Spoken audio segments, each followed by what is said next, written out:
আল্লাহকে, রসুলকে, জিহাদকে সবার থেকে বেশি ভালোবাসতে হবে।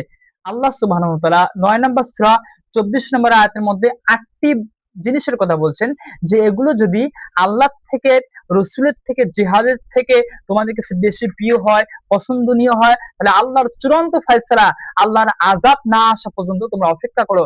এবং আল্লাহ তাআলা ফাসিকদেরকে পথ প্রদর্শন করেন না।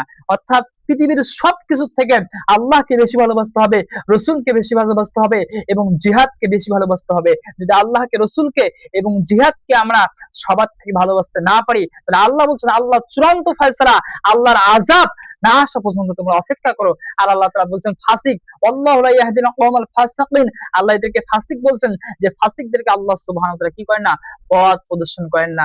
আল্লাহ সুবহানাহু ওয়া তাআলা ৯ নম্বর সূরা ২৪ নম্বর আয়াতের মধ্যে আল্লাহ সুবহানাহু ওয়া তাআলা বলেন, বলো যদি তোমাদের পিতা, তোমাদের পিতা, এরপরে সন্তান, তোমাদের ভাই, তোমাদের স্ত্রী, তোমাদের গোষ্ঠীর লোকেরা এবং তোমরা যে ধন সম্পদ গুলো উপার্জন করেছো এই সম্পদ, এবং তোমরা যে ব্যবসা করো এই ব্যবসা, এবং তোমাদের বাসস্থান, তোমরা যে এত সুন্দর করে বাড়ি নির্মাণ করেছো, এগুলো যদি আল্লাহ থেকে, রসুলের থেকে, জিহাদ করা থেকে তোমাদের নিকট বেশি প্রিয় হয়, বেশি পছন্দনীয় হয়, তাহলে আল্লাহর চূড়ান্ত ফয়সালা না আসা পর্যন্ত তোমরা অপেক্ষা করো। নাউজুবিল্লাহ।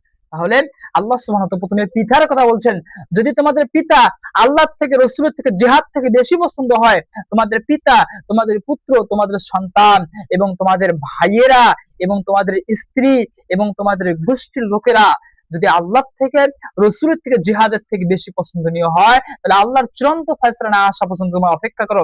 আল্লাহ সুবহানাহু ওয়া তাআলা এরপরে ৬ নম্বরে বললেন তোমাদের অর্জিত কি সম্পদ গুলো। এরপর আল্লাহ সুবহানাহু ওয়া তাআলা ৭ নম্বরে বলেন তোমাদের কি যে ব্যবসা বাণিজ্য। ৮ নম্বরে আল্লাহ সুবহানাহু ওয়া তাআলা বলেন তোমাদের বাসস্থান। কারণ যখন জিহাদের কথা বলা হয়, জিহাদের আলোচনা করা হয়, যুদ্ধের কথা বলা হয়, আল্লাহর জমিনে আল্লাহর আইন, আল্লাহর কোরআন সুন্নাহ প্রতিষ্ঠার কথা বলা হয়, যখন বলা হয়, স্মরণ করা হয়, তখন বাধা আসে কে?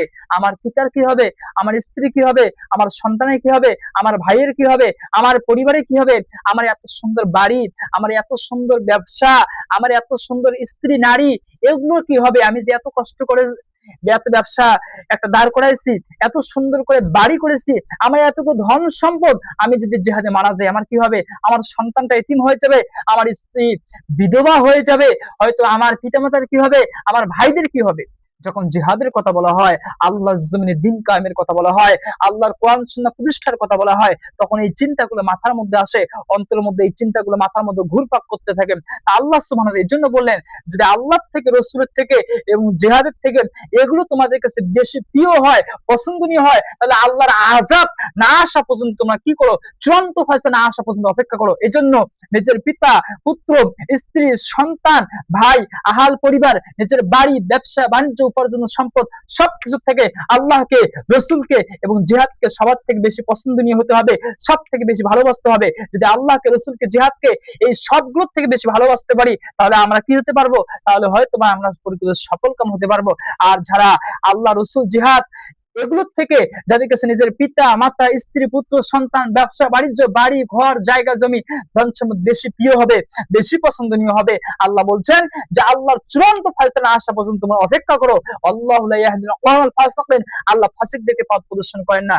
আমরা আল্লাহর কাছে দোয়া করি, আল্লাহ সবার থেকে আপনি আমাদেরকে, আপনাকে, আপনার রসুলকে এবং জিহাদকে আমাদের অন্তরে, আমাদের ইমানে, আমাদের সবার থেকে আপনি আমাদের সবকিছু থেকে প্রিয়, পছন্দনীয় করে দেন। আল্লাহুম্মা